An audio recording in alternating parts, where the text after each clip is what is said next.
Good morning, everyone, or almost good afternoon. Thank you so much for joining us today here at the San Antonio Botanical Gardens for our session during this Global Health Symposium. Our session today is titled Lean on Me, Building Trust with Communities. And my name is Berkeley Fitzsimmons.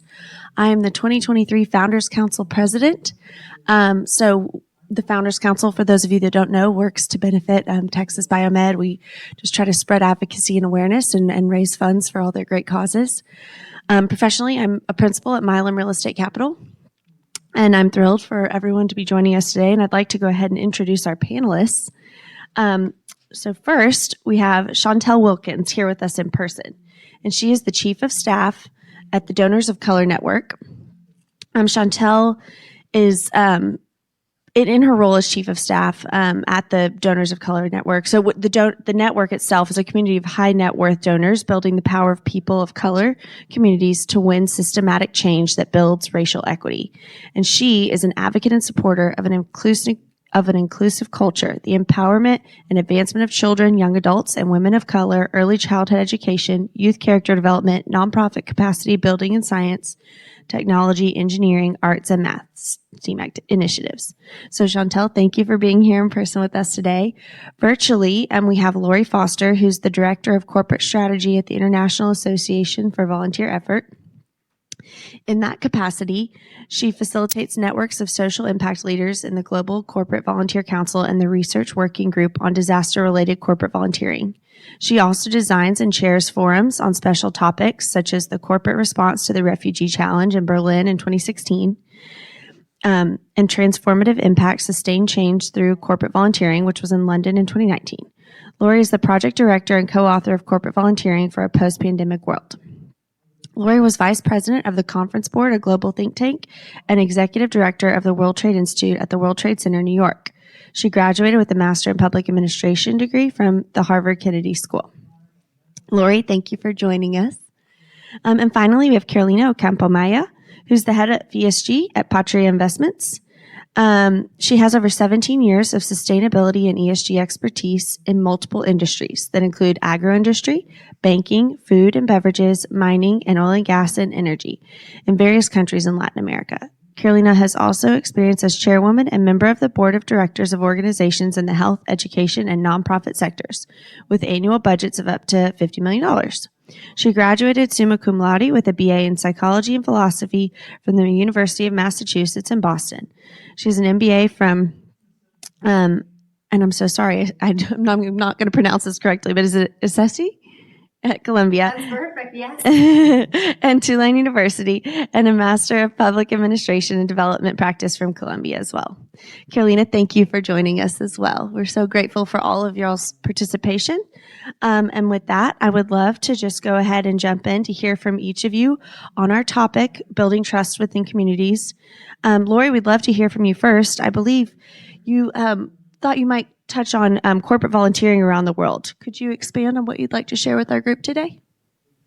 Yes, thank you, Berkeley. I'm really pleased to be part of this important conference today. And I firmly believe that companies can build trust with communities through thoughtful employee volunteer programs that address a true need. And I'd like to share some examples. First of all, we really believe that talking to nonprofit partners is key to the success of a program, and that can help create positive impact. An example is State Street Bank in Boston. When the pandemic started, they contacted their nonprofit partners, and those partners were really very involved in educational equity in Boston. And they said, "What do you need?" And as a result, they advanced them their grants in advance that they had allotted for them, and also started to coach the leaders of those nonprofits in financial planning, business continuity, and leadership, and really help them get through that difficult phase. Secondly, I'd like to share that many of the companies we work with focus on health equity in their corporate volunteering. For example, during the pandemic, Microsoft in Seattle ran the largest mass civilian-led vaccination site in the United States. and vaccinated 1.5 million people with volunteers.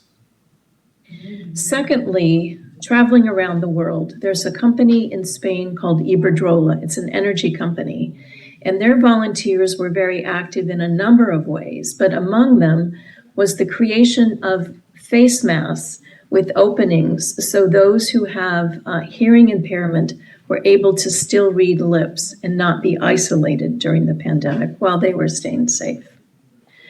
Another example is BD, a company we work with, sometimes known as Becton Dickinson, a medical device company. And they have had a 15-year program engaging their employee volunteers, going on volunteer service trips. One example is that they went to Peru and over 3 years ran a campaign on cervical cancer screening awareness. And as a result, screened 500 women on this, on cervical cancer. Another example is UPS, United Parcel Service, known for, the brown vans that deliver in the US, but they also have tremendous logistical expertise and partnered with Zipline and Gavi to create a medical drone program. So, for example, one of their initiatives was to deliver blood to remote parts of Rwanda so that women who experienced postpartum delivery complications would have that blood in a timely manner. So the third initiative that I think is really important, the third trend in corporate volunteering, is what we call the big tent concept. And that is involving those beyond corporate volunteers, involving retirees, customers, community members. For example, there's in Modelo, in Mexico, there's a company, Modelo, who created a platform so that anyone in the community in the communities in Mexico can volunteer alongside their employees. And I believe this creates a lot of community trust and community building through corporate volunteering.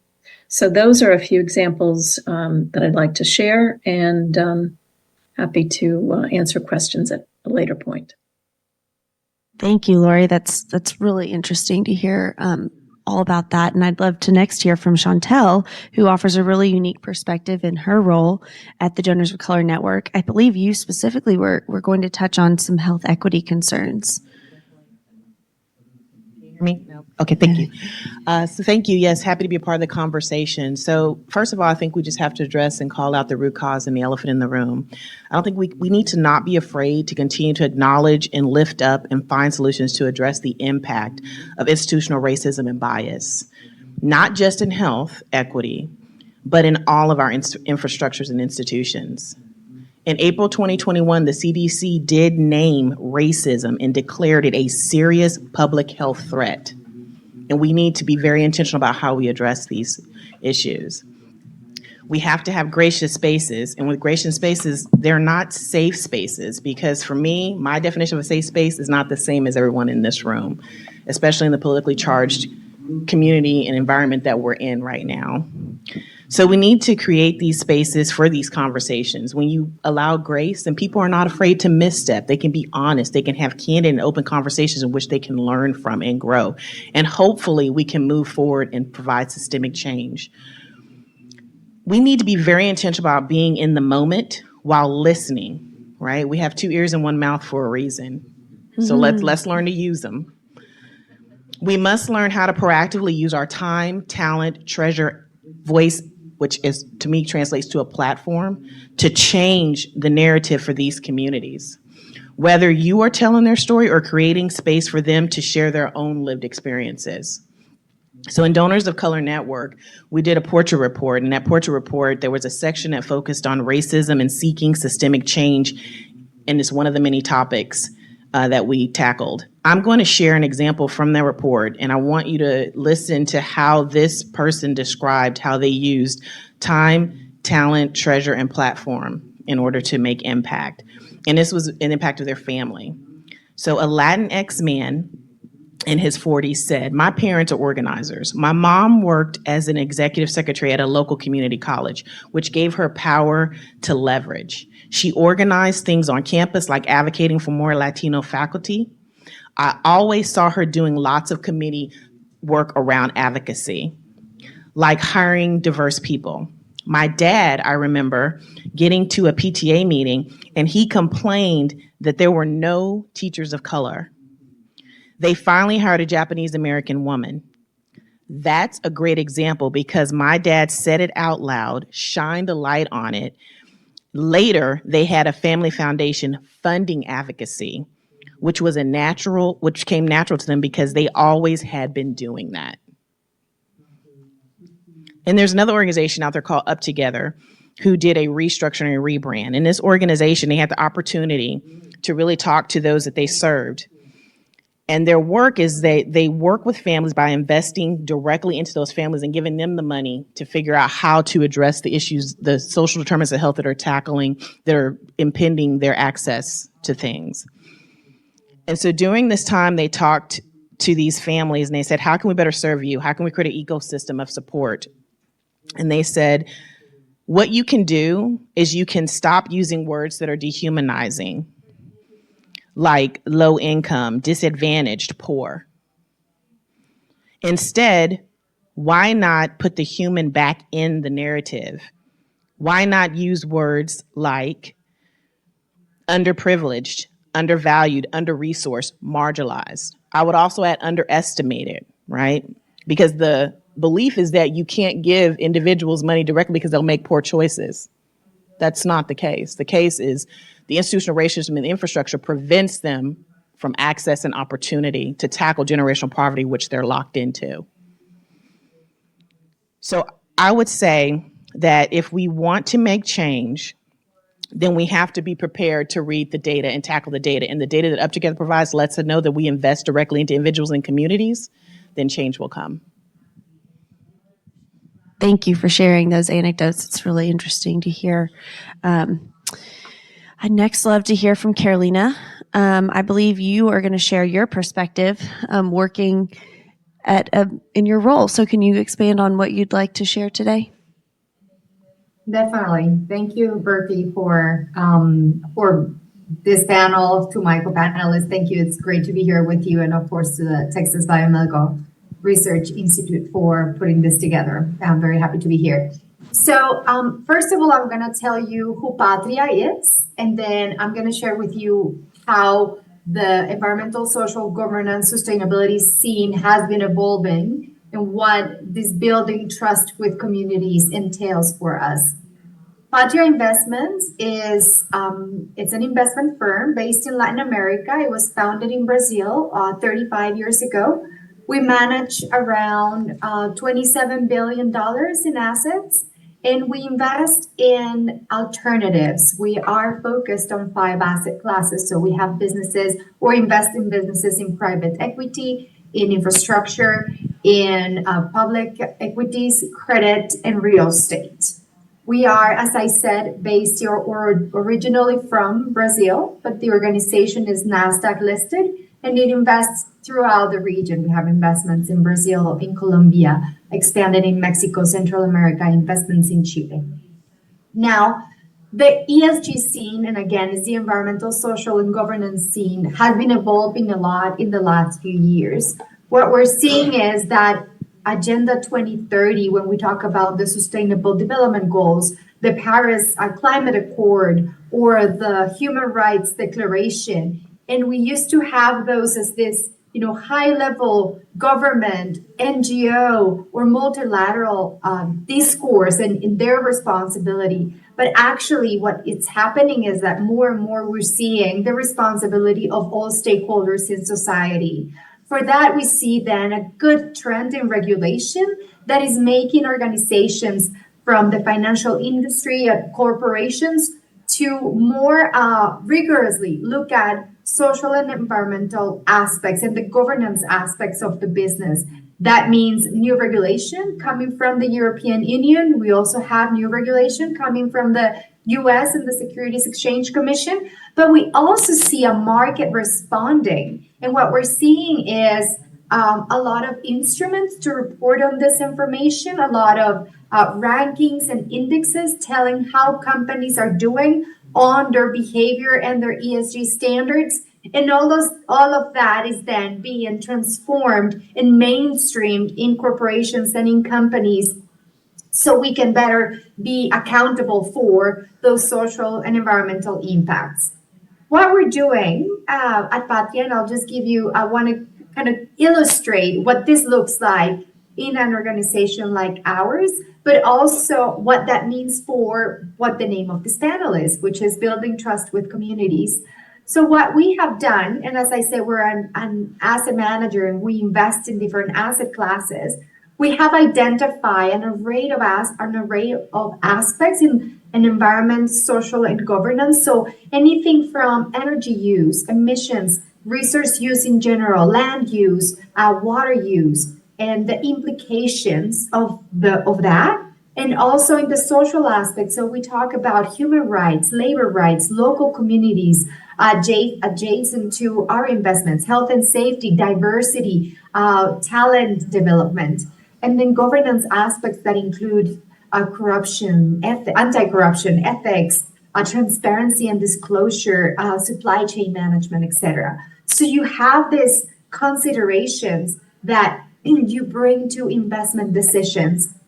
What does it look like for us? So in our investment cycle, when we are looking at new investments, we have a way of screening. So we have a new investment at a very high level. We want to understand what are the impacts that we have, that this potential business can have. Also, of course, how systemic aspects can impact the business and that investment and the capacity to create value in the medium and long term. What does this look like for investment, and why is this important today, and why we need to talk about it? Because more and more we have to be very clear on what needs to be done, what needs to be addressed. How do we understand this environmental and social aspects, and how are we considering them in our investment decisions and in our operations? Then we need to have clarity on how that happens, and that means what is the criteria for looking at these issues? Then what is the governance behind it? The processes, the policies, the oversight, who is making the decisions, who is asking the questions, and then lastly, accountability, and that means disclosure and reporting. How are we accountable to those stakeholders? That means using a lot of those instruments that I was talking about at the beginning. So looking at what the market, the regulation, and stakeholders are looking in terms of ways in which they look at the information that is relevant and it's pertinent, and how do we process our information on environmental, social, and governance aspects and share that with our different stakeholders to become more accountable and continue building trust among our stakeholders and for our business. Thank you, Carolina. I really appreciate you touching on that transparency and accountability aspects of building trust. I think there's just so much to garner from that. So appreciate you sharing. Lori, I have a question for you. What are the reasons for the increased attention on equity and community building as it relates to corporate volunteering programs? Well, one of the reasons, and Carolina touched on this, is the UN Sustainable Development Goals. So the 17 goals that they have set out as a target with several different indicators to achieve those goals by 2030. For example, one is no poverty, one is better health, one is climate action. And what I have seen is a number of companies are pegging their employee volunteer programs to specific goals. So I think the goals created an urgency to do something. And since then, I've seen more thoughtful corporate volunteer programs that address the true issues in the communities. Secondly, we have seen a real drive to create more impact. It used to be, and there's still some of this, that employee volunteering is a day out, to have a picnic, maybe paint a wall, have a good time, bond with your fellow employees. But I'm seeing a lot more really thoughtful, community-based, what does the community really need type of volunteering. Thirdly, we also saw, and from the research we did, this was around the world. We interviewed 80 companies and in every single region of the world. And what we saw in each of those was younger employees pushing their companies to do more, and to do more specifically in two areas. One, climate action, and two, equity, however it is defined in their communities, countries, cultures, or regions. So that, I think, is the impetus for this increase in corporate volunteering around the world, positive corporate volunteering. Absolutely. Thank you, Lori. Chantel, what do you think are barriers or challenges that prevent building trust in communities? Yeah, that's very important. I think there's a couple of things we need to touch on and address. Being too uncomfortable to create a trauma-informed and human-centered space. So the perception is that you think you know and you have the solution when you don't. You haven't had a conversation or taken time to speak with the people that actually have the lived experience. You need to recognize, understand, and empathize, with the plethora of issues that impact the very communities you claim or intend to serve, right? Mm-hmm. Another thing I think there's a barrier and a challenge is we have to stop compounding the trauma. You don't want to go in and compound the trauma, right? What I'm not seeing is when you talk about going to communities is you need to address the trauma that's there. You have to call it, you have to speak, you have to create a space for it. And if you don't want to compound the trauma, you need to be aware of a couple of things when you enter the space, because it's their space, not yours. You're a visitor, you're a guest. Is you need to be aware of your attitude, your biases, and your perspectives and prejudice that will inform your stereotypes, which will not allow an honest and open conversation. And so the CDC website actually has a document with some guiding principles to really look at what trauma-informed principles and approach you can use when you go into the communities that you're not familiar with. Also, I think not building up, investing in, and trusting these communities to know what they need and how to make it happen is a barrier and a challenge.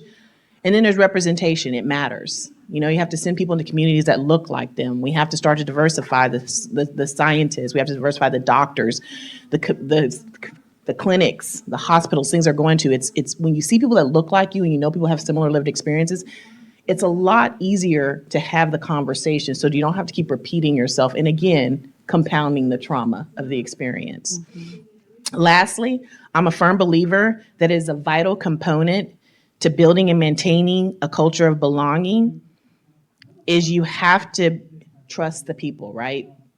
Work gets done through people. Mm-hmm. And I believe that if you're being aware of how one shows up with and for others, then you can make a true impact. Mm-hmm. Thank you. I mean, education, it sounds like, is just such a big part of everything. And I think there's so much truth to that. So thank you, Chantel. Carolina, I have a couple questions for you. What does the S in ESG entail, in your opinion? Surely. So as I said before, we have multiple aspects that we're addressing when we talk about ESG. At Patria, when we talk about ESG, we're looking at aspects that include human rights, labor rights, diversity and inclusion, talent acquisition and development, health and safety, the social license to operate. And what we're seeing as a firm, but also globally, it's a positive trend. This dynamic is really, really positive. We're building trust and having more responsible business is how do we as a firm understand the relevant aspects? How do we understand our stakeholders? So we were talking, if we have a new business, and I'll give an example, we have a new energy business that is, of course, impacting local communities. And we also have suppliers for that new business. And how are you, that is forcing firms to better understand and more rigorously understand what these aspects mean. What do I need to look for? How do I do a profound due diligence? How do I identify the potential impacts, positive and negative? How do we leverage from those positive impacts? How do we maximize those positive impacts while also minimizing the risks and the negative impacts? That also means measuring more. That also means having more rigorous processes and controls. So when you identify what is happening with a new investment in a community, what are the mechanisms to make sure that the relationship is evolving, to make sure that you are listening to grievances, to make sure that you're addressing those grievances? How do you establish the processes and controls to get the information, but also provide the necessary information? And one last thing that I want to add is that now what we're seeing is not just about us as an investment firm and the companies in which, or the projects in which we invest, but also it has to do with their supply chain. So the scope is becoming bigger and bigger, which is really positive, because that means, how do we make sure that we're all evolving together, that we're understanding together better the impact, and having regulation kind of level the playing field in the different jurisdictions also helps a lot, because we're going to have a more equitable conversation. And lastly, the private sector, I have to say, is now more accountable, and asset owners, asset managers continue to spread good practices, and that is forcing us to be very understanding of where trends are going, what the different aspects mean. So when we talk about climate change, and again, you can have a very broad, very high level conversation. How do we understand it? How do we bring it down to our business decisions? And that's part of our responsibility. Absolutely. I feel like you've touched on this a lot, but is there anything you'd like to add about the role of the private sector in encapsulating the social challenges and local needs? Certainly. So I think part of it, and what we're seeing is, how do you have teams that are that have a lot of empathy, and that can better relate to our stakeholders? And again, that means you look at an array of stakeholders from local communities, employees, regulators, suppliers. How do you develop your employees so they can better relate to those stakeholders, and also what it means to address the external and the impacts of the investment and the operation? What we are seeing is, because we want to mainstream these aspects, when you talk about ESG, is not, this something that's done by an area, but if you have a business in which you're investing, that business has an operations area that's dealing with the environmental impacts. That business has a human resources area that is dealing with, diversity in the workforce, that is leading with inclusion, with talent development. You may have an area that is directly talking to the community. So how do you continue mainstreaming all the different ESG aspects and considerations, and integrally have a business that is more responsible and that is creating value in a very sustainable way? Well, thank you very much for that. At this time, I'd love to open it up for questions for our audience here in San Antonio or virtually. If you've joined us virtually and you have a question, please type it into the chat, and we'll be sure to touch on that. So if anyone has a question at this time, please let me know. Yeah. Do I have a mic? Do I just ask? I can just yell. Really loud. Just speak into the mic, but the virtual too. Hi, I have a question related to ESG. Obviously, we are in Texas, and if you've watched Florida at all, there is certainly a political landscape where ESG is looked at and made a lot of assumptions as to what it is and what it is not, and therefore a lot of challenges within that space. So, what is the role within the work that you do in terms of educating outside of just the business and the industries that you're working with as to what all ESG is working towards and how that is influencing the community? Yes, thank you for that question. And it's a very interesting question, because as you mentioned, it's a very polarizing issue, especially in the US, because if you see other markets, actually they're advancing quite rapidly on regulation and integrating ESG into different decisions, both corporate and investment decisions, financial market decisions.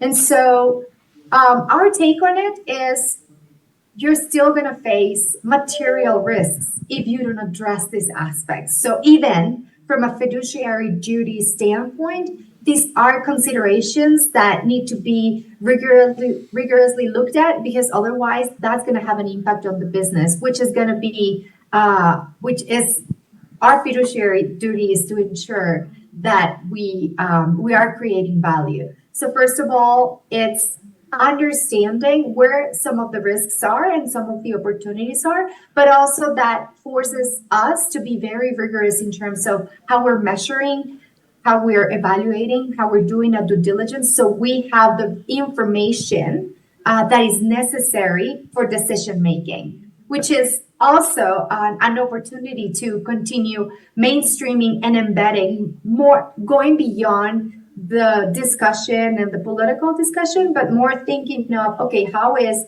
this really, that how can this really materially impact my business, and how do I continue understanding it and constructing, building long-term relationships with my stakeholders at the firm level and at the investment level, because that's the way in which I'm going to ensure that I create value in the longer term. Thank you for the question. Yeah. Does anyone else here have a question for our panelists? Any virtual questions? Any questions? There was a comment that one listener really liked the concept of creating gracious space for these topics, because I think maybe currently it feels like those spaces are narrowing to talk about the root causes of some of these issues. If anybody wants to address that. Yeah, Chantel, could you expand on gracious spaces and how those can best be, achieved and created? Yes, absolutely. And thank you, Online, for making that comment. I think what we lose sight of at the end of the day, and I touched a little bit on this, is the human-centered factor, right? At the end of the day, there's more that brings us together than divides us, because we're all human. We all have emotions. We've all been through this pandemic and the triggers and the trauma that continues to impact us every day. We cannot have open and honest conversations if we are not allowing people to misstep and say things that they think may be offensive to you or that you may receive as offensive, right? So when you walk into a room, I find myself trying to read the room, and I've learned to really stop doing that and just be in the moment, right? Survey the room, but be in the moment and try to be intentional and show up and be there to listen and not be prepared to argue and give a rebuttal the second someone says something that offends you or that you don't think is kosher. So if we're gracious and we allow those moments, then we can start to move things forward and stop with the divisiveness and polarizing situations and weaponizing things. So I think that that's a very important way on how you build trust, right? It's how you show up. It's a lot of times it's not what you say, it's what you do that people really watch. Use those ears, right? Definitely. Anything else from our audience at the moment? Yeah.